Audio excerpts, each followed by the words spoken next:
വടക്കൻ ജില്ലകളിൽ അതീവ ജാഗ്രതാ നിർദ്ദേശമാണ് നൽകിയിരിക്കുന്നത്. തീരദേശത്തും മലയോര മേഖലയിലുമുള്ളവർ കൂടുതൽ ജാഗ്രത പാലിക്കണം എന്നാണ് അറിയിച്ചിരിക്കുന്നത്. നാളെയോടുകൂടി മഴയുടെ ശക്തി കുറഞ്ഞേക്കും.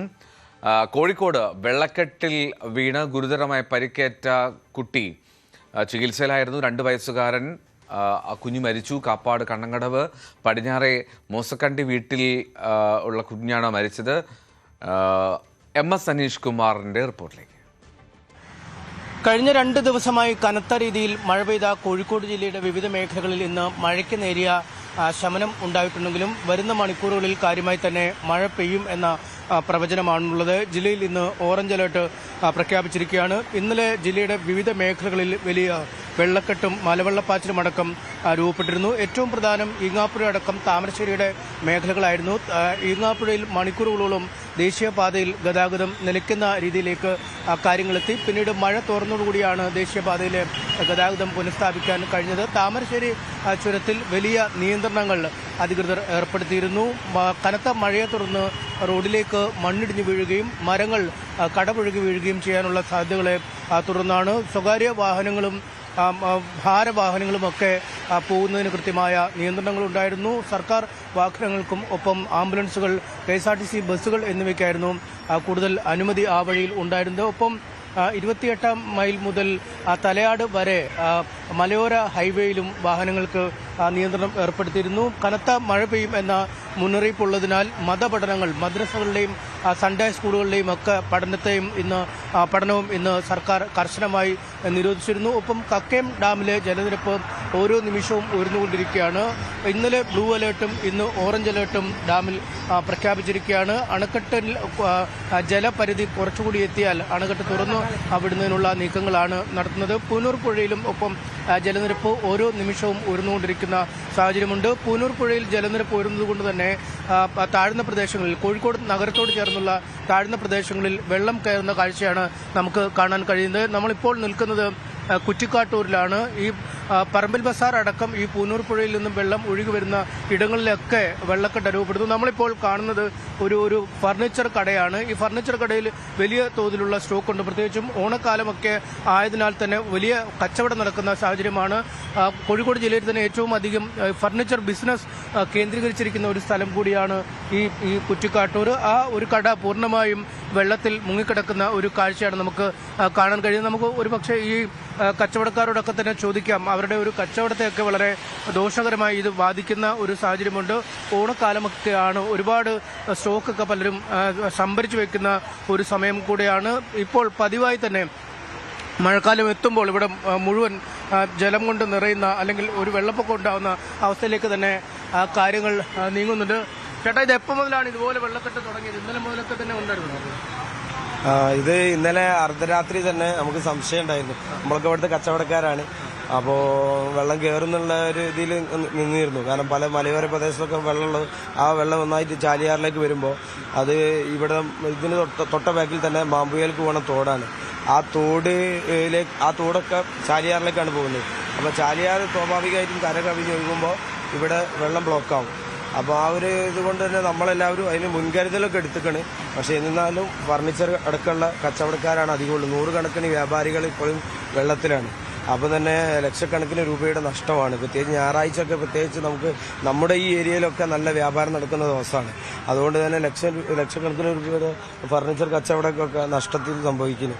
ഏതായാലും പ്രത്യേകിച്ച് ഓണക്കാലം കൂടെയൊക്കെ ആണല്ലേ, ഇത്തരം ഫർണിച്ചറൊക്കെ ഒരുപാട് ആളുകൾ വാങ്ങുന്ന ഒരു സമയം.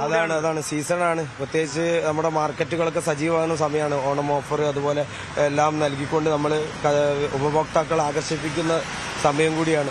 ആ സമയത്താണ് ഇത്തരം സാഹചര്യം ഉണ്ടായത്. വളരെ വിഷമമുണ്ട്. കച്ചവടക്കാരെ സംബന്ധിച്ചിടത്തോളം വലിയ പ്രയാസത്തിലാണ്. വാടകയും കൊടുത്തിട്ട് നമ്മൾ നിൽക്കുകയാണല്ലോ, വളരെ കഷ്ടപ്പാടിലാണ്. ഇതിനു മുമ്പ് 2018-ലൊക്കെ സമാനമായ അവസ്ഥ തന്നെയായിരുന്നു, അതോ അതിനേക്കാൾ കൂടുതൽ വെള്ളമുണ്ടോ, അതിനേക്കാൾ കുറവാണ്? അല്ല, 2018 അപേക്ഷിച്ച് നോക്കുമ്പോൾ കുറവാണ്. എന്നിരുന്നാലും ഈ അടുത്ത കാലത്ത് 2018 ശേഷം ഇത്രയും വെള്ളം വന്നിട്ടില്ല. അപ്പോൾ ഇത് ഇനി തുടർന്ന് പോകുമെന്നുള്ളത് അറിയില്ല. കാരണം കുറേ ദിവസങ്ങളായി ഇനി തുടർന്ന് പോയാൽ വ്യാപാരികളെ സംബന്ധിച്ചിടത്തോളം വലിയൊരു ആശങ്കയാണ് ഉള്ളത്. എന്തായാലും ഇത് തന്നെയാണ് പറയുന്നത്. കാരണം ഒരുപാട് ഫർണിച്ചർ ഷോപ്പുകൾ സ്ഥിതി ചെയ്യുന്ന ഒരിടമാണ് കുറ്റിക്കാട്ടൂർ. അവിടെ ഓണമൊക്കെ അനുബന്ധിച്ച് ഒരുപാട് സ്റ്റോക്ക് പലയിടങ്ങളിലും ശേഖരിച്ച് വെച്ചിരുന്ന ഒരു സമയത്ത് കൂടിയാണ് ഇപ്പോൾ ഇതെത്തിയിരിക്കുന്നത്. ഒരു വശത്ത് പൂനൂർപ്പുഴ കരകവിഞ്ഞൊഴുകുന്നു, മറുവശത്ത് ചാലിയാറിലെ ജലനിരപ്പ് ഓരോ നിമിഷവും ഉയരുന്ന ഒരു സാഹചര്യം. ജില്ലയുടെ മലയോര മേഖലകളിൽ ഇന്നലെ രാത്രിയും കാര്യമായി മഴ പെയ്തിരുന്നു. മലയോര മേഖലകളിലെ വെള്ളത്തിന്റെ അളവ് കൂടിയാൽ ഈ താഴ്ന്ന പ്രദേശങ്ങളിലേക്ക് വളരെ പെട്ടെന്ന് ജലം എത്തുന്ന സാഹചര്യമുണ്ട്. വിലങ്ങാട് അടക്കമുള്ള ഇടങ്ങളിൽ മലവെള്ളപ്പാച്ചിൽ ഇന്നലെ വലിയ തോതിലുണ്ടായിരുന്നു. നമുക്കറിയാം, ഉരുൾപൊട്ടലുണ്ടായി ഒരു മരണവും നിരവധി വീടുകളൊക്കെ നശിച്ച ഒരു സ്ഥലമാണ് വിലങ്ങാട്. വിലങ്ങാട് ടൗണിലെ 2 പാലങ്ങളടക്കം വെള്ളത്തിൽ മുങ്ങി കരകവിഞ്ഞ് വെള്ളം ഒഴുകുന്ന ദൃശ്യങ്ങൾ നമ്മൾ കണ്ടതാണ്. അതുകൊണ്ട് അവിടെയും കാട്ടിനുള്ളിൽ ഉരുൾപൊട്ടൽ ഉണ്ടായിരിക്കാം എന്നൊരു കണക്കൂട്ടലാണ് നാട്ടുകാർക്കൊക്കെ അടക്കം ഉള്ളത്. അതുകൊണ്ട് തന്നെ ജാഗ്രതാ നിർദ്ദേശം പ്രഖ്യാപിക്കുകയും അവിടെ നിന്നും ആളുകളെ മറ്റിടത്തേക്ക് ദുരിതാശ്വാസ ക്യാമ്പിലേക്കൊക്കെ മാറ്റി പാർപ്പിക്കുകയും ചെയ്ത ഒരു സാഹചര്യമുണ്ടായി. എന്തായാലും താമരശ്ശേരി പോലുള്ള ഇടങ്ങളിൽ ഇപ്പോൾ കാര്യങ്ങൾ നിയന്ത്രണ വിധേയമാണ്. പക്ഷേ അണക്കെട്ടുകൾ തുറന്നുവിടുമ്പോൾ, ഈ കക്കയം ഡാം അടക്കം തുറന്നുവിടുമ്പോൾ കൂടുതൽ വെള്ളം വീണ്ടും പുഴകളിലേക്കൊക്കെ ഒഴുകിയെത്താനുള്ള ഒരു സാധ്യതകളാണ് ഉള്ളത്. എങ്ങനെയുണ്ട് വെള്ളം? വെള്ളം കൂടുതലാണ്. വെള്ളം കൊട്ടിക്കാട്ടൂർ സർവീസ്, കുന്നമംഗലം റോഡ്, എല്ലാത്തിലും വെള്ളം കൂടുതലാണ്. വെള്ളം എല്ലാ ആൾക്കും പണി ബ്ലോക്കായി നിൽക്കും. പണിയില്ല. Furniture work ചെയ്യുന്നവരാണോ? ഫർണിച്ചർ എല്ലാം വെള്ളം ഫുള്ളാ വീഡിയോ എല്ലാം ഒക്കെ വെള്ളം കയറി പണിയില്ല. ചേട്ടാ, ഏത് ഭാഗത്തൊക്കെയാ ഉള്ളത്? ഞാൻ എടുത്ത ആളല്ലേ. എവിടെ നല്ല വെള്ളമല്ലേ? വീടിന്റെ അവിടെ വെള്ളം കയറിയിട്ടുണ്ടോ? നല്ല ഉണ്ട്. ഏത് ഭാഗത്താ വീട്? ചെമ്മലത്തൂര്.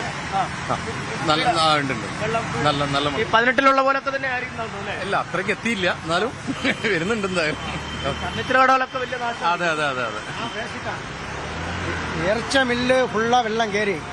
ഇറച്ച മില്ല്, പഴയ ഇരുമ്പ് സാധന വീഡിയോ എല്ലാം ഫുള്ള് സർവീസ് സ്ഥലത്ത് പേര്, ഡിയാക്ക ബിൽഡിങ് എല്ലാം ഒക്കെ വെള്ളം കയറി, ഫുള്ള് വെള്ളമാണ്. അതായത് ഈ അറക്ക മില്ല്, അതായത് ഫർണിച്ചർ ഉൽപ്പാദിപ്പിക്കുന്ന ഇടം, അങ്ങനെയുള്ള കേന്ദ്രങ്ങളിലൊക്കെ ഇപ്പോൾ വെള്ളം കയറിയിട്ടുണ്ടെന്നാണ് അദ്ദേഹം പറഞ്ഞത്. വലിയ നാശനഷ്ടങ്ങളോ അല്ലെങ്കിൽ ഈ ആൾനാശമൊന്നും ഇപ്പോഴും റിപ്പോർട്ട് ചെയ്തില്ല. കച്ചവട സ്ഥാപനങ്ങൾക്കൊക്കെ ഉണ്ടാകുന്ന നഷ്ടത്തിന്റെ കണക്ക് ഒരുപക്ഷെ വരും മണിക്കൂറുകളിലാവും കണക്കാക്കാൻ പറ്റുക. എന്തായാലും ഇന്നലെ ഒരു കാപ്പാട് ഒരു 2 വയസ്സുള്ള കുട്ടി വെള്ളക്കെട്ടിൽ വീണ് മരിച്ചു എന്നൊരു സംഭവം കോഴിക്കോട് ഉണ്ടായിട്ടുണ്ട്. വീടിന് മുൻവശത്തുണ്ടായിരുന്ന വെള്ളക്കെട്ടിലേക്കാണ് ഈ 2 വയസ്സ് മാത്രം പ്രായമുള്ള കുട്ടി വീഴുകയും പിന്നീട് കുട്ടിയെ ആദ്യം സ്വകാര്യ ക്ലിനിക്കിൽ കൊണ്ടുപോയി, പിന്നീട് ആശുപത്രിയിലേക്ക് മാറ്റിയെങ്കിലും ജീവൻ രക്ഷിക്കാൻ കഴിഞ്ഞില്ല. രാത്രിയോടുകൂടി ആ കുട്ടിയുടെ മരണം സംഭവിക്കുകയായിരുന്നു. മറ്റ് വലിയ രീതിയിലുള്ള ഒരു നാശനഷ്ടം ഉണ്ടായിട്ടില്ല. പലയിടങ്ങളിലും മതിലും മറ്റും ഇടിഞ്ഞു വീണൊക്കെ കുറച്ച് നാശനഷ്ടങ്ങൾ ഉണ്ടായിട്ടുണ്ട്. 35ഓളം ദുരിതാശ്വാസ ക്യാമ്പുകളാണ് ജില്ലയിൽ ഇതിനകം തുറന്നിരിക്കുന്നത്. എന്തായാലും മഴക്കെടുതി രൂക്ഷമായി തുടർന്നാൽ കൂടുതൽ ക്യാമ്പുകൾ തുറക്കും എന്നാണ് ജില്ലാ ഭരണകൂടം അറിയിച്ചിരിക്കുന്നത്. കൂടുതൽ വാർത്തകൾക്ക് news 18 Keralam YouTube channel subscribe ചെയ്യുക.